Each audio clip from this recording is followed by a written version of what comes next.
Hello friends, ഞാൻ അനിൽകുമാർ. എല്ലാവർക്കും നമസ്കാരം. കഴിഞ്ഞ കുറേ നാളുകളായി ഹൈസ്കൂൾ ടീച്ചർ തസ്തികയിലേക്ക് അപേക്ഷിക്കാൻ കാത്തിരിക്കുന്ന ആൾക്കാർ അവർ വളരെ ആകാംക്ഷയോടുകൂടി ചോദിക്കുന്നു, ഓരോ സബ്ജക്റ്റുകൾ പറഞ്ഞിട്ട് ഞങ്ങളുടെ സബ്ജക്റ്റിലെ നോട്ടിഫിക്കേഷൻ അല്ലെങ്കിൽ വിജ്ഞാപനം എന്നാണ് ഉണ്ടാവുക എന്ന്. അപ്പോൾ നിങ്ങൾക്കും അറിയാം, എനിക്കും അറിയാം, ഇത് കമ്മീഷൻ തീരുമാനിക്കുക, കമ്മീഷനാണ് വിജ്ഞാപനം പുറപ്പെടുവിക്കേണ്ടത്. പക്ഷേ അവിടെ നിലവിലുള്ള കീഴ്വഴക്കങ്ങളുടെയും ചട്ടങ്ങളുടെയും അടിസ്ഥാനത്തിൽ ഇവിടെ ഓരോ സബ്ജക്റ്റിലുമുള്ള HST തസ്തികയിലേക്കുള്ള നോട്ടിഫിക്കേഷൻ എന്ന് വരുമെന്ന കാര്യവും അതുപോലെ തന്നെ ഇതിൻ്റെ തുടർന്നുള്ള സാധ്യതകളും നമുക്ക് ഈ വീഡിയോയിലൂടെ ഒന്ന് വിലയിരുത്താം. ഇവിടെ ആദ്യമായി ഞാനൊരു വിലയിരുത്തലിന് വിധേയമാക്കുന്നത് HST ഫിസിക്കൽ സയൻസ് ആണ്. High school teacher physical science. എന്തുകൊണ്ട് ഈ സബ്ജക്റ്റ് തിരഞ്ഞെടുത്തു എന്ന് ചോദിച്ചാൽ വളരെ ഭീകരമാണ് ഈ സബ്ജക്റ്റിൻ്റെ അവസ്ഥ. 227/2016 എന്ന കാറ്റഗറി നമ്പറിൽ 2016 അവസാന നോട്ടിഫിക്കേഷൻ വന്നത്. കാലം എത്രയോ ഒഴുകിപ്പോയി. 2016 + 8 2024. 2024 ജൂലൈയിൽ നമ്മൾ എത്തി നിൽക്കുമ്പോഴും ഈ ലിസ്റ്റിലേക്കുള്ള നോട്ടിഫിക്കേഷൻ വന്നില്ല. മറ്റ് തസ്തികകളുടെ നോട്ടിഫിക്കേഷൻ വന്നിട്ടുണ്ട്. അതും വളരെ പെട്ടെന്ന് വന്നുവെന്ന് ഞാൻ പറയുന്നില്ല. അല്പം കാലതാമസം ഉണ്ടായിട്ടുണ്ടെങ്കിലും അവ ഇടയ്ക്ക് വന്നിട്ടുണ്ട്. പക്ഷേ ഈ തസ്തിക ഇങ്ങനെ സ്റ്റക്കായി നിൽക്കുകയാണ്. ഇതിൻ്റെ കാരണം നിങ്ങൾക്കെല്ലാം വ്യക്തമായിട്ടറിയാം. ഈ തസ്തികയുടെ ക്വാളിഫിക്കേഷനെ സംബന്ധിക്കുന്ന ഒരു കേസ് കോടതിയിൽ പെൻഡിങ് ആണ്. അതിൻ്റെ കാരണവും നിങ്ങൾക്കറിയാം. ഇതിൻ്റെ ക്വാളിഫിക്കേഷൻ, അടിസ്ഥാന ക്വാളിഫിക്കേഷൻ B.Ed ആവശ്യമാണ്. അത് കൂടാതെയുള്ള അടിസ്ഥാന ക്വാളിഫിക്കേഷൻ എന്ന് പറയുന്നത് BSc കെമിസ്ട്രി ഓർ ഫിസിക്സ് ആണ്. പക്ഷേ അവിടെ ഒരു കണ്ടീഷൻ അവർ കൂട്ടിച്ചേർത്തു. BSc ഫിസിക്സ് എടുക്കുന്നവർ കെമിസ്ട്രി സബ്സിഡിയറി ആയി പഠിച്ചിരിക്കണം, കെമിസ്ട്രി എടുക്കുന്നവർ ഫിസിക്സ് സബ്സിഡിയറി ആയി പഠിച്ചിരിക്കണം. അപ്പോൾ അങ്ങനെ വന്നപ്പോൾ നേരത്തെയുള്ള അപേക്ഷകളിൽ പലരും പുറത്താകുന്ന അവസ്ഥ വന്നു. അവർ കോടതിയിൽ പോയി. ആ കേസ് വിധി വന്നു എങ്കിലും വീണ്ടും അപ്പീലുകൾ, അതിനു മുകളിൽ അപ്പീലായിട്ട് അതങ്ങനെ നീണ്ടുപോവുകയാണ്. ഒടുവിൽ യോഗ്യതയെ സംബന്ധിച്ചുള്ള ക്ലാരിഫിക്കേഷൻ ലഭിച്ചതിനു ശേഷം വിജ്ഞാപനം പുറപ്പെടുവിച്ചാൽ മതി എന്ന് കമ്മീഷൻ ഒരു തീരുമാനമെടുക്കുകയും ഈ തസ്തിക ദീർഘകാലമായി ഇങ്ങനെ ശരശയ്യയിൽ കിടക്കുകയുമാണ്. ഇതാണ് ഈ തസ്തികയുടെ അവസ്ഥ. ഈ തസ്തികയിൽ അന്തിമമായ കോടതി വിധി നാളെയുണ്ടായാൽ ഒരാഴ്ചയ്ക്കുള്ളിൽ അവിടെ നമുക്ക് നോട്ടിഫിക്കേഷൻ പ്രതീക്ഷിക്കാം. കാരണം ഇപ്പോൾ ലിസ്റ്റ് നിലവിലില്ല. കോടതിയുടെ വിധി കാത്ത് നിൽക്കുകയാണ്. കോടതിയുടെ വിധിക്കനുസൃതമായിരിക്കും ഈ തസ്തികയുടെ നോട്ടിഫിക്കേഷൻ.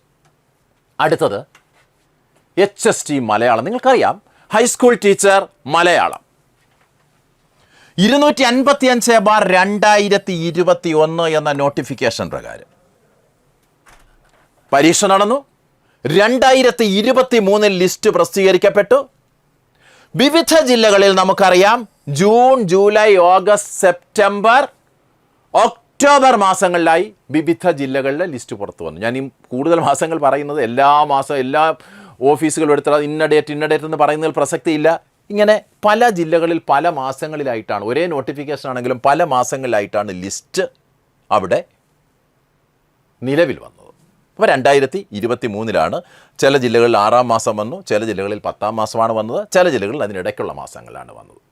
അപ്പോൾ അതുകൊണ്ട് തന്നെ നമുക്കറിയാം, നമ്മളിതിനെ ഒരു 2023 ഏറ്റവും ഏർലിയസ്റ്റ് എടുത്താൽ പോലും അടുത്ത ഒരു നോട്ടിഫിക്കേഷൻ പുറപ്പെടുവിക്കാൻ PSCയുടെ ഇപ്പോഴത്തെ നോംസ് പ്രകാരം, അതായത് ജൂൺ 2003 ഏറ്റവും ആദ്യം ലിസ്റ്റ് വന്ന ജില്ല കണക്കിലാക്കിയാൽ പോലും ഇതിൻ്റെ ലിസ്റ്റ് വരണമെങ്കിൽ 1.5 വർഷം പിന്നിടണം. ഇപ്പോൾ ചെയർമാൻ കൊടുത്തിരിക്കുന്ന ഒരു നിർദ്ദേശം ഇതാണ്: ഏത് തസ്തികയുമാകട്ടെ 1.5 വർഷം പിന്നിട്ട് കഴിഞ്ഞാൽ നോട്ടിഫിക്കേഷൻ പുറപ്പെടുവിക്കുക. ആ ലിസ്റ്റ് 3 വർഷം കഴിഞ്ഞ് അടുത്ത ദിവസം നമുക്ക് ലിസ്റ്റ് പ്രസിദ്ധീകരിക്കണം. ഇതാണ് ചെയർമാൻ്റെയും PSCയുടെയും സമീപനം. അപ്പോൾ അങ്ങനെയാകുമ്പോൾ നമുക്ക് ഈ ലിസ്റ്റിനെ സംബന്ധിച്ചിടത്തോളം ഈ വർഷം നമുക്ക് പ്രതീക്ഷിക്കാമെന്ന് ചോദിച്ചാൽ നമ്മൾ 2003 6-ാം മാസത്തിൽ നിന്ന് 2014 എത്തുമ്പോൾ ഏറ്റവും അവസാനം വേണമെങ്കിൽ PSCക്ക് അത് പ്രസിദ്ധീകരിക്കാം. എങ്കിലും ഞാൻ കരുതുന്നത് 2025 ആദ്യം തന്നെ ഇതിൻ്റെ വിജ്ഞാപനം ഉണ്ടാകും. ചിലപ്പോൾ ഒരു പക്ഷേ ഈ വർഷം 2024 അവസാനം തന്നെയും വേണമെങ്കിൽ PSCക്ക് ചെയ്യാം. അല്ലെങ്കിൽ അത് 2025 മാർച്ചിനുള്ളിൽ നമ്മൾ വിജ്ഞാപനം പ്രതീക്ഷിക്കുകയാണ്. ഇപ്പോൾ നമുക്കൊരു ഏകദേശ കണക്കേ പറയാൻ പറ്റൂ, കാരണം നമ്മളല്ല തീരുമാനിക്കുന്നത്, സാധ്യതകളാണ് പറയുന്നത്. ഇതാണ് HST മലയാളത്തെ പറ്റിയുള്ള വിലയിരുത്തൽ. അടുത്തത് HST സോഷ്യൽ സ്റ്റഡീസാണ്. HST സോഷ്യൽ സ്റ്റഡീസും 203/2021 കഴിഞ്ഞ നോട്ടിഫിക്കേഷൻ 2023 ലിസ്റ്റ് വരികയാണ്.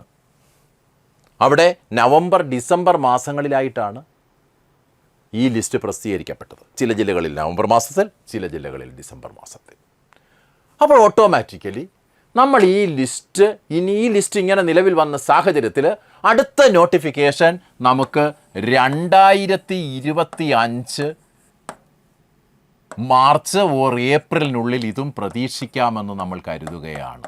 മാർച്ച് ഏപ്രിലിനുള്ളിൽ ഇതും വരുമെന്ന് നമുക്ക് പ്രതീക്ഷിക്കാം. കാരണം ഈ ലിസ്റ്റിൻ്റെ കാലാവധി അവസാനിക്കുന്നത് എന്നായിരിക്കും? 2026 11-ാം മാസം, ചില ജില്ലകളിൽ 11-ാം മാസം, ചില ജില്ലകളിൽ 12-ാം മാസം അവസാനിക്കും. അപ്പോൾ അത് കഴിയുമ്പോൾ പുതിയ ലിസ്റ്റ് നിലവിൽ വരണമല്ലോ.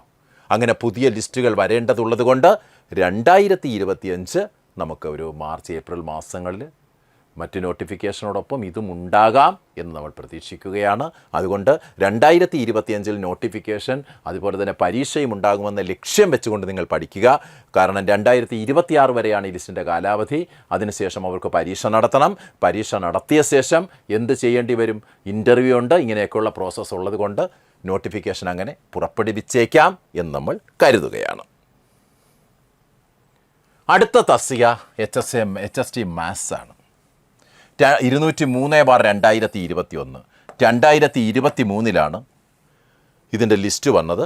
നമുക്കറിയാം നവംബർ ഡിസംബർ മാസങ്ങളിലായിട്ടാണ് വന്നത്. ഇതും നമുക്ക് നേരത്തെ ഒരു സബ്ജക്റ്റിൻ്റെ കാര്യം പറഞ്ഞതുപോലെ തന്നെ നമുക്ക് ഒരു 2025 എന്തായാലും ഏറ്റവും കൂടിപ്പോയാൽ ഒരു മെയ് മാസത്തിനുള്ളിലൊക്കെ നമുക്ക് പ്രതീക്ഷിക്കാവുന്ന ഒന്നാണ് HST മാത്സിൻ്റെയും നോട്ടിഫിക്കേഷൻ. പക്ഷേ നിങ്ങൾക്ക് ചെയ്യാവുന്ന കാര്യം പഠനം ഇപ്പോഴേ തുടങ്ങുക എന്നുള്ളതാണ്.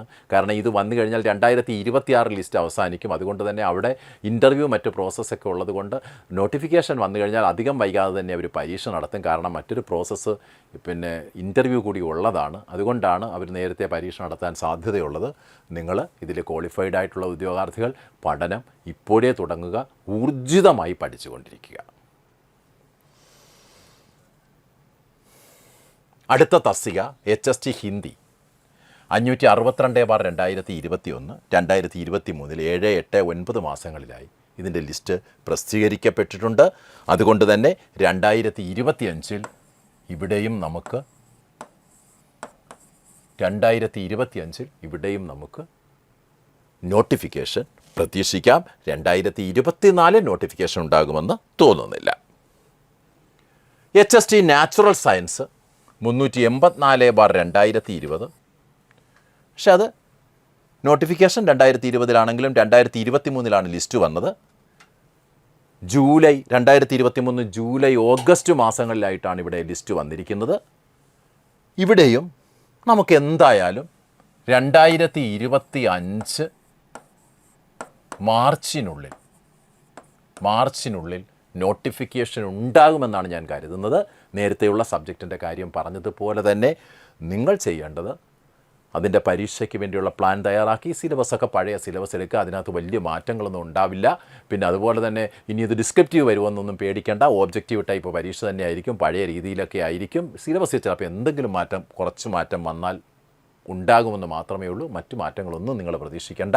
പഠനം വളരെ ഊർജ്ജസ്വലമായി മുന്നോട്ട് കൊണ്ടുപോവുക. HST ഇംഗ്ലീഷ് 254/2021 നമുക്കറിയാം. ആ നോട്ടിഫിക്കേഷൻ അനുസരിച്ചാണ് ഇത് വന്നത്. 2023 ലിസ്റ്റ് വന്നു. ചില ജില്ലകളിൽ 6-ാം മാസം, ജൂൺ മാസം, ചില ജില്ലകളിൽ ഓഗസ്റ്റ് മാസം, ചില ജില്ലകളിൽ സെപ്റ്റംബർ മാസം എന്നിങ്ങനെയാണ് ലിസ്റ്റ് വന്നത്.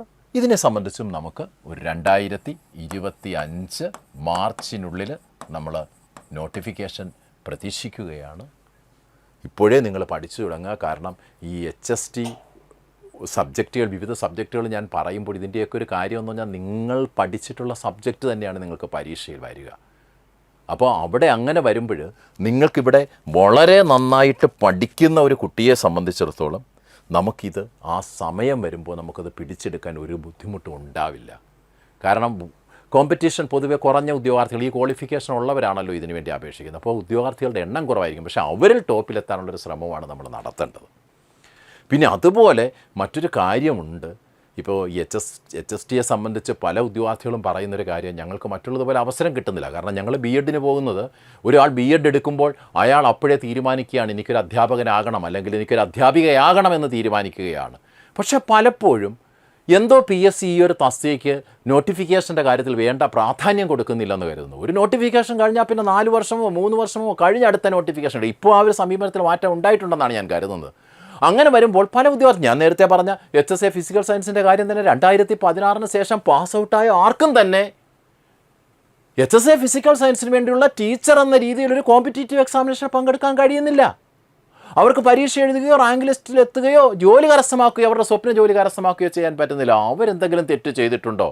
അവർ ചെയ്യാത്ത തെറ്റിനാണ് അവർ ശിക്ഷിക്കപ്പെടുന്നത്. ഇങ്ങനെ കോടതി നടപടികളിലൂടെ ഈ കാര്യങ്ങളൊക്കെ മുന്നോട്ട് നീങ്ങുമ്പോൾ ഇതിനകത്തൊക്കെ ഒരു പെട്ടെന്നുള്ള ഒരു തീരുമാനം, ഇത്രയും വർഷം ഈ ഒരു കേസൊക്കെ ഇങ്ങനെ നീണ്ടുപോകേണ്ട കാര്യം എന്താണ്? ഇതിലൊരു പെട്ടെന്ന് ഒരു സ്ഥിരമായ തീരുമാനം കോടതിയുടെ ഭാഗത്തു നിന്നായാലും ഉണ്ടാകണം, അല്ലെങ്കിൽ PSCയുടെ ഭാഗത്തുനിന്നും അതിനനുസരിച്ചുള്ള റെപ്രസെൻറ്റേഷൻ ഉണ്ടാകണം. അങ്ങനെ ഒരു വിധി ഉണ്ടാകണമെന്നുള്ളൊരു പ്രെയർ അവിടേക്ക് കൊടുത്തുകൊണ്ട് ഈ ഉദ്യോഗാർത്ഥികൾ, നമ്മളൊന്ന് ആലോചിച്ച് നോക്കൂ, നീണ്ട 8 വർഷങ്ങൾ ഈ കോഴ്സ് പാസ്സായി വന്നവർ BSc എടുത്ത് BSc കെമിസ്ട്രിയോ ഫിസിക്സോ എടുത്തിട്ട് പിന്നീട് BEd എടുത്ത് ഈ അധ്യാപക തസ്തികയ്ക്ക് കാത്തു നിൽക്കുന്നവർക്ക് അവരുടെ സ്വപ്ന ജോലിയിലേക്ക് കയറാൻ പറ്റാതെ വരിക എന്ന് പറയുന്നൊരു സാഹചര്യം വളരെ പരിതാപകരമാണ്. ഇങ്ങനെയുള്ള കാര്യങ്ങൾ ഒഴിവാക്കപ്പെടേണ്ടതാണ്. അപ്പോൾ നിങ്ങൾക്ക് എല്ലാവർക്കും ഞാൻ വിവിധ സബ്ജക്റ്റുകളുടെ കാര്യം ഇവിടെ പരാമർശിച്ചു. എന്തായാലും HSA ഫിസിക്കൽ സയൻസിൻ്റെ കാര്യത്തിൽ നിങ്ങൾ പേടിക്കേണ്ട. ഇപ്പോഴെന്തായാലും ഇത്രയൊക്കെ നീണ്ടുപോയി.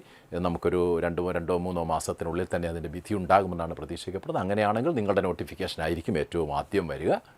അപ്പോൾ എല്ലാവരും നന്നായിട്ട് പഠിക്കുക എന്ന് മാത്രമാണ് പറയാനുള്ളത്. കാരണം നിങ്ങളുടെ സബ്ജക്റ്റ് തന്നെയാണ് അത്. നിങ്ങൾ കഴിഞ്ഞ സിലബസ് വെച്ചുകൊണ്ട് ഇപ്പോൾ കറക്റ്റായിട്ട് നോക്കുക. പുതിയ സിലബസ് വരുമ്പോൾ എന്തെങ്കിലും മാറ്റങ്ങളുണ്ടെങ്കിൽ നമുക്ക് അപ്പോൾ അപ്ഡേറ്റ് ചെയ്യുക. ആ രീതിയിൽ പോവുക. അന്ന് പരീക്ഷ വരുമ്പോൾ നമുക്ക് നല്ല രീതിയിൽ അവിടെ പ്രസൻറ്റ് ചെയ്യാൻ കഴിയണം. അതാണ് ഏറ്റവും വലിയ നേട്ടം. അതുകൊണ്ട് കൂളായിട്ട് പഠിച്ചുകൊണ്ടിരിക്കുക. അതോടൊപ്പം നിങ്ങളോട് ഒരു അഭ്യർത്ഥന കൂടിയുണ്ട്.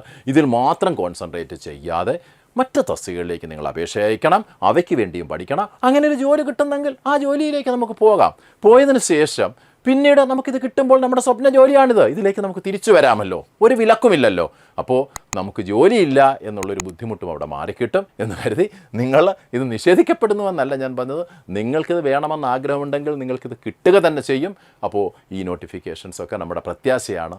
എൻ്റെ പ്രത്യാശയാണ് ഇപ്പോഴത്തുള്ള കീഴ്വഴക്കങ്ങളുടെ അടിസ്ഥാനത്തിൽ എപ്പോൾ വരാൻ സാധ്യതയുണ്ടെന്നുള്ളതാണ് ഞാനിവിടെ വിശകലനം ചെയ്തത്. ഇതൊക്കെ PSCയുടെ തീരുമാനത്തിന് അനുസൃതമാണെന്ന് ഒരിക്കൽ കൂടി ഓർമ്മിച്ചുകൊള്ളുന്നു. എല്ലാവർക്കും വിജയാശംസകൾ. Goodbye.